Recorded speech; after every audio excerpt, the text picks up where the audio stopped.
Hi, everyone. Today, Aruna and I are talking about how we are navigating personal desires and uncertainties as a team in the context of running How to CBC. So, Aruna, as you know, all entrepreneurs love decision-making frameworks, right? And I want to start off by asking you, what has been your decision-making framework throughout the 1 year as a creator, and how has it evolved?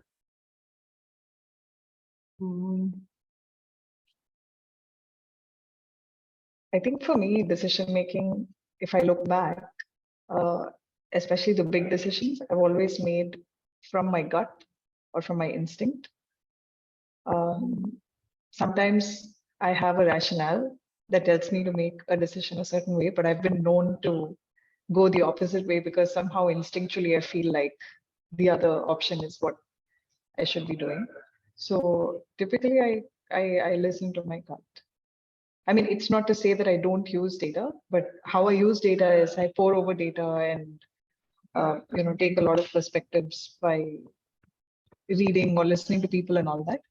But eventually, when it comes time for me to decide on something, right, especially if it's a very personal decision, like like most of the decisions in the early stages of HowToCBC were like, should we be working together or not, and those kinds of things, then I really rely on my gut. Got it. How about you? So, in my case, I've sort of not relied on gut as this main medium a lot in life, but I think I'm learning to offload because I have a greater amount of respect for it. So my at least approach is definitely changing from what it used to be. Earlier I used to be earlier in my career I used to be an extreme rationalist. I used to come up with very rationally driven narratives and make decisions based on it. But after burning my hands a lot of times, I decided to discard it midway, but didn't know what to replace with. So in the context of How to CBC, I've used what I call contextual judgment. So I sort of define a broad general direction. For example, I definitely want to be in education. It's something that gives me a lot of joy. But in the frame of that, in the boundary that is drawn by, okay, I want to be in education, I try and figure out how can How to CBC exist as a business, and then try and exercise contextual judgment. It also helps that I sort of create a runway for myself. Okay, this is how long I can try without worrying too much about revenue, etc. So within the boundaries of that, I've been trying to exercise a lot of contextual judgment. Okay, this is the right thing to do at this juncture. Now that we have more information, that's what I've been largely relying on. And also, I think both of us trying something together as a team, and seeing what sticks for us is one approach I've really relied on. Okay, for example, if I was going solo solo at How to CBC, I would have done certain things, and I know certain things would stick. But it's very important that it sticks for us as a team, and we build some kind of sustainability into it. And observing how that pans out, and actually giving into it. If something doesn't stick, not being too held up on it is some one way I've relied on it. Actually, I agree with you on that's how my thought process also has evolved around this a little bit, because typically I was used to just being the sole decider, right? Yeah. And then this is the first time that I've worked as in a creative endeavor as almost an equal with somebody else. I mean, of course, I have collaborated with a bunch of people previously, but somehow this collaboration is different. And just as you said, I've also been open and flexible, mainly because every single time I felt like I've learned something from how you process information or how you see the world. And this is mainly because you come from such a diverse background, like such a different background from my own, which hasn't always been the case in my previous collaborations. So I think being less rigid about how I want things to pan out is certainly one way that my decision making is involved, in the sense that I've become a little looser about, okay. Got it. Yeah. It reminds me of a certain instance where I remember 1 year back, after 2 cohorts, I was, I remember telling you, we should just go all in on marketing. Do not start the next cohort. And I remember that kind of conversation. I realized it had to be done. It had to be seen through. Because I think I had the advantage of the fact that I came from the entrepreneurship background, and you came from a very orthogonal sector. So it would have been different if I came into your arena. There was a little bit of you coming into the arena that I'm kind of familiar playing with. In those moments, I've always thought, what if I was going to academia? How lost I would be, how confused I would be. And I've just that helped me reflect on, what I have to slow down on certain things, and it's been a lot of fun also. Actually, can I ask you a question? Because this is exactly this is exactly the example I thought of when I had this question. I was framing this one for you, which is that where did your personal desire, right, or what you thought was best for HowToCBC, where did that clash with the vision that perhaps I was having at that time? So one area it definitely clashed was in the juncture of putting ourselves out there versus creating the product. Right. So I in fact, even before starting HowToCBC, even before giving it a name, right, I knew that I had to focus on building up an audience. Now but I just knew it, theoretically at the abstract level. What it practically entailed was something I did not know. So I was learning on the fly. But as a priority, I knew that was so personally, if I was going at it solo, I would have actually gone for just content creation without creating any product. Right. That was how but I also, one thing I knew very clearly was that I didn't want to do this solo. Right. I knew I had to work with a team, because I think that the best comes out of me by working as a team. And I think it's the co-creation that leads to better outcomes, because one person cannot sit and actually judge what's happening and actually create like a very constricted world, or a reduced worldview and approach something as complicated as entrepreneurship, right? So I've always appreciated having other people who I respect, who I enjoy working with around me, and actually creatively pushing and figuring out, co-creating a vision, right? But initially I knew that was a very alien concept for you. So I didn't want to push it a lot. So personally, that's what I wanted for HowToCBC at that juncture. But I knew that would not be the method. But honestly, I was myself surprised when we went for the product angle. So it was a learning for me also, right? It's like having this firm belief that no, this is the way, but then walking a middle path and actually discovering myself, though what I thought wasn't entirely right, because it frankly surprised me the kind of quality that we were able to create in the product. And the feedback that we received is testimony to that. So yes, it was not what I imagined, but I ended up learning a lot because we went the other way. So that balance is something I really, really enjoyed. Yeah, that's really cool to know. Yeah. That's one thing I think. Yeah, that's definitely one thing. I actually want to touch upon something different. Actually, it's very connected to the earlier question, right?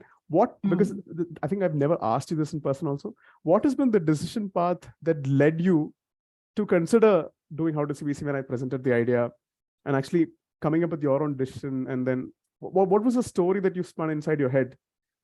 Maybe I'm using the wrong word, spun inside, but what was the thought process that led you to choosing HowToCBC and continuing to do HowToCBC? No, I understand, because you and I both love narratives, right? Yeah. And I think the one thing I found out about myself is that I love narratives too, but in the moment of making a decision, it's not the narrative that necessarily guides me. The narrative sort of builds up afterwards.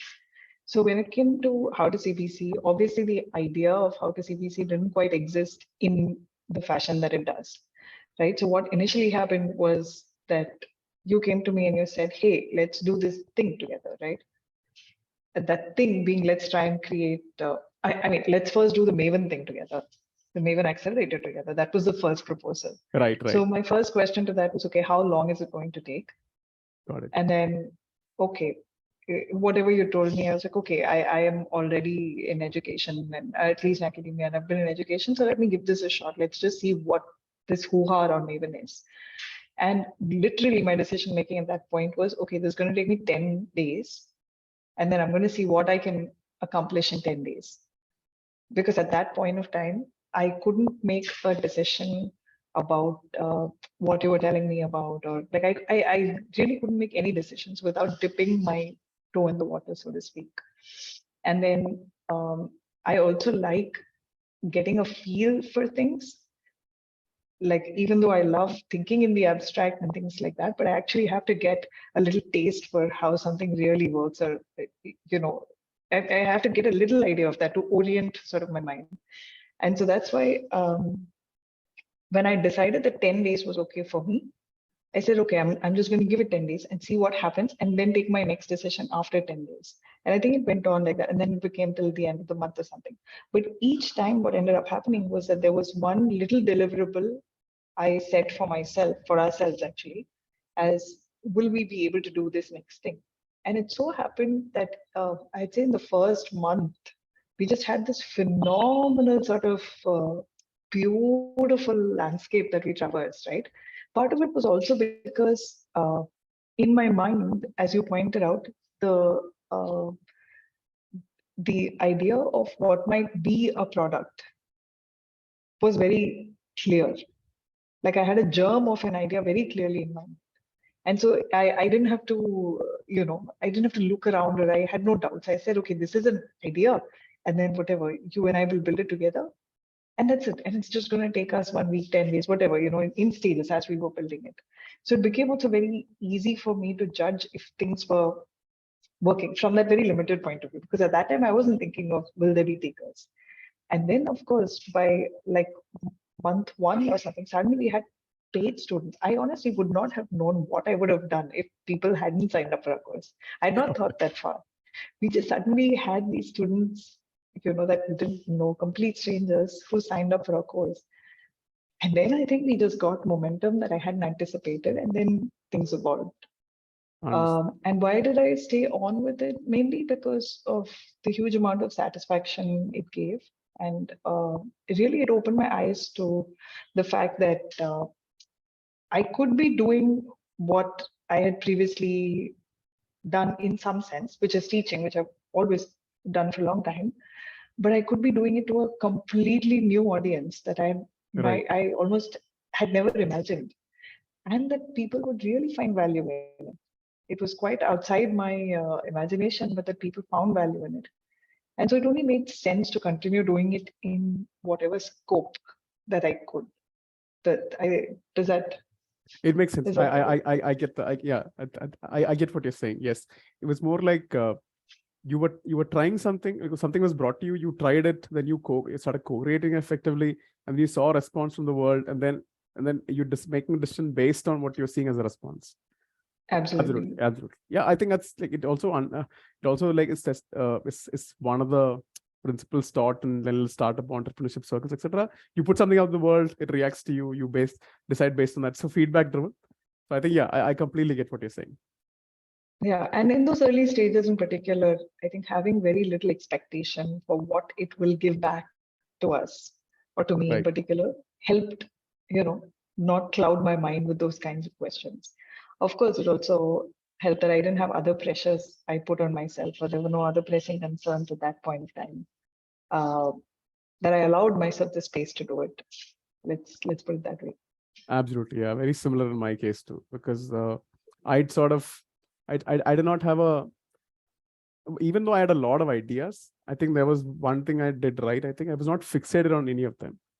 So I also I was not trying to define a path. I was like, okay, if it's going down this path, we're going to chase it and see where it goes.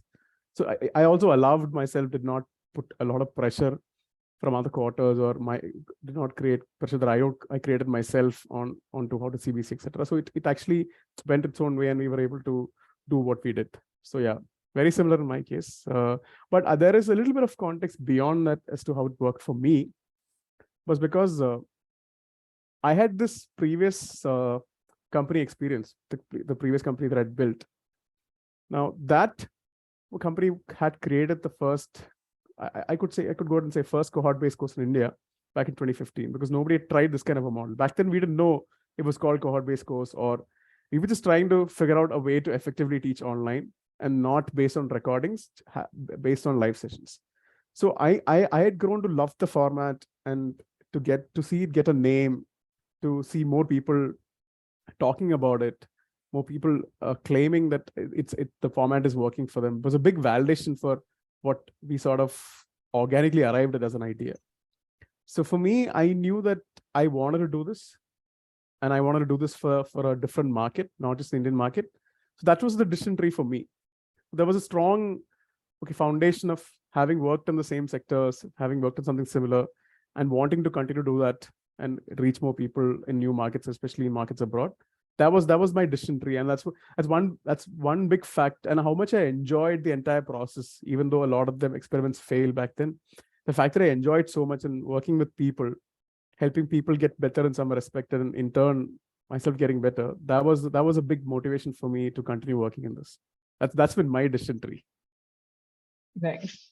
And I want to add one thing, because as you were speaking, I realized that, yes, I spoke a lot about how it was in the beginning.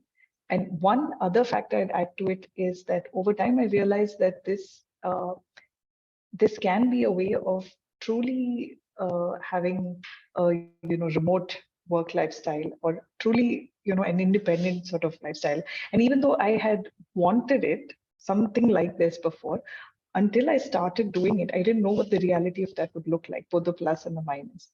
And so this, starting HowToCBC and running our first few cohorts was the first time I really tested the idea of being fully professionally present while also traveling for various commitments.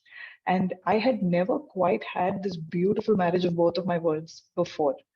And that was actually a very strong reason for me to try and continue to work in this space, and try and understand what this creator journey is, creator lifestyle is. I'm of course far from having figured it out or having made it sustainable and such, but at least now I see it as the first step or second step of many to be taken, and it's definitely a perspective change that is here to stay, I think. Oh, likewise, definitely same for me, because even though I've been the ecosystem where remote work has been celebrated for a long time, to truly test like a live plus async remote work environment, this is also my first experience, because in the previous company, when I worked with the remote team, we had experience of having worked together in an office. So the foundation of our teamwork was laid in an office, right? It's with you when we practically created our product remote, right? From the get-go, we have been remote. So this was my first truly remote, native remote experience has also been, and how we have created a workflow around it. And it's not been easy, but especially living in two different time zones, it's not been easy. But the fact that we still managed to put it out and actually get solid feedback is something that I also take a lot of personal satisfaction in. And for me also, yes, this is here to stay. This is a clear lifestyle change at my end, where I'm not gonna, it's very unlikely that I'll go back to the previous way, because this creates a whole lot more possibilities. So yeah, that's been it's a big big plus point for me too. And to this end, I also want to ask you about how you've managed the various ebbs and flows of life in the past several months. In particular with respect to running HowToCBC, and address the sort of uncertainties part of it, or other challenges. Yeah. So one thing that's really worked well for me is definition of the outer limits. Define these outer limits that are broad, not constraining in any way. That this I can try this for such and such long time, and those outer limits have really helped me stick. Sort of curb my anxieties around how long can I do this, when shouldn't this start generating revenue, all that. And with a lot of with the outer limits in place, a lot of writing, plus these breaks that we have had, and different spurts of work that those have really helped. The fact that we work in a spurt and then we take a break, those have really helped me navigate the ebb and flow and the ups and downs. And in addition to that, a lot of writing, journaling that I do, that has helped me process. So it becomes a living document. Like, for example, I write a lot about HowToCBC, what should happen, what should not happen. And I see, and I just go back and read my old reading, it's completely changed, right? I let myself dynamically evolve ideas around HowToCBC, what HowToCBC is, what it's not, what it can be, what it used to be. And then the conversation that I have with you about what is possible, what is not possible, those really help me, what do you say, manage the anxieties and manage the ebbs and flows, and really navigate the ups and downs. And that model is effectively working for me in a lot of respects. But yes, we're still a long way, not there yet to figure out or create, like, as celebrate a new milestone that, okay, we have hit this, and this, there is a self-sustaining engine in place. That we're not there yet, but I'm hoping we'll get there. Me too. Yeah. Likewise for me, I think the uncertainties around HowToCBC have been, the sort of highs and lows, so to speak. If you think of the highs, we had these first few cohorts where we hardly did any marketing work, right? People would just come. But that's because we were on a platform, we were on a growing platform, and we were one of the first few people to try things there. And we had students who were willing to experiment, I think. So for a lot of reasons, those things worked out. But then, of course, you learn that those are not sustainable practices, right? Yes. However, for me, being flexible to the demands of both HowToCBC and just the market and of life, being very flexible and open-minded about how we can, change our tactics or not put too much pressure on ourselves to hit certain milestones by a certain time. Like, that stops making sense after a point of time. Right. But learning to do that, I think, has been one of the single biggest ways of just being chill about the whole thing. And the reason I want to be very chill about the whole thing is because I want the best version of me to be able to create content. I don't want other anxieties to cloud my judgment on what I think I want to, provide my audience, what I think I can help them with. And I want to be able to communicate that very clearly. So that's another thing that has also helped me, very similar to you, communicating with you clearly and often, as well as communicating with our students who've already come to us, and keeping them in the loop about everything really, really helps, set expectations right. And and that really helps take the load off of just us. And another thing also is the idea of letting go of perfection.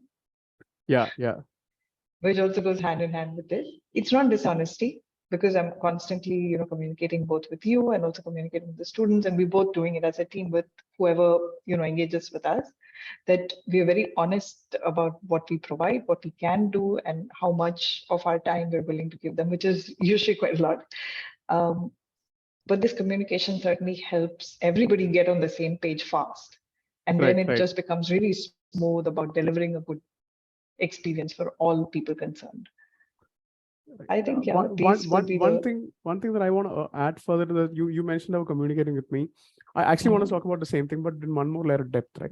See, I think having worked together for such a long time and having had so many conversations around what to do, what not to do, what should HowToCBC be, what the direction should be, there has been building of a shared language, which we did not have the luxury in the beginning, obviously, because we're just getting started. But the shared language has been built, where there's a lot of the terms that we use carry a certain weight, shared vocabulary built around navigating a business, like a business plus a teaching, like an education business per se, right? Both of us being edupreneurs now, right?